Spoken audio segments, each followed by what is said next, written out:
राजस्थान में चुनावों से पहले एक सवाल का जवाब अब तक किसी को नहीं मिल पाया। सवाल यह है कि बीजेपी का राजस्थान में सीएम फेस कौन होगा। मगर अब बीजेपी ने राजस्थान में अपना सीएम फेस पक्का कर लिया है। पार्टी जल्द ही राजस्थान में मुख्यमंत्री पद के दावेदार के नाम का ऐलान भी कर सकती है। लगभग तय है कि ये लीडर कोई और नहीं बल्कि वसुंधरा राजे ही होंगी। इन अटकलों ने रणनीतिक जानकारों को हैरान कर दिया है, क्योंकि राजस्थान में बीजेपी की अब तक की स्ट्रेटेजी बिल्कुल अलग थी। पार्टी किसी को सीएम फेस घोषित नहीं कर रही थी। ये तय हो चुका था कि मुख्यमंत्री पर फैसला चुनाव के नतीजों के बाद ही होगा। तो सवाल ये उठता है कि वसुंधरा को लेकर बीजेपी का हृदय परिवर्तन कैसे हो गया।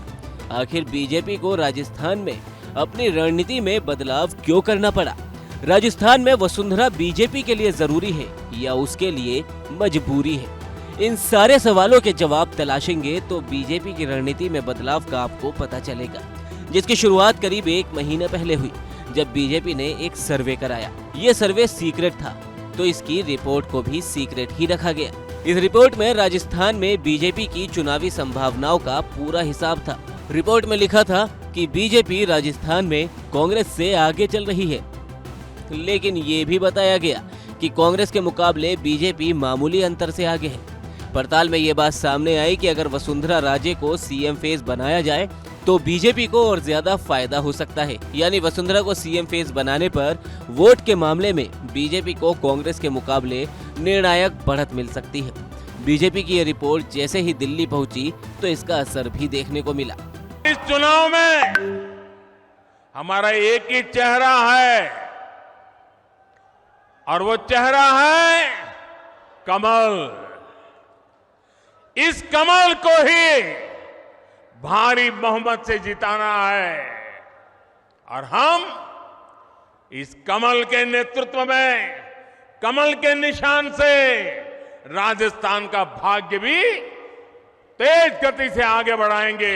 बीजेपी में अमित शाह जैसे दिग्गज अगर कुछ कहते हैं तो उसका कुछ मतलब होता है, असर होता है।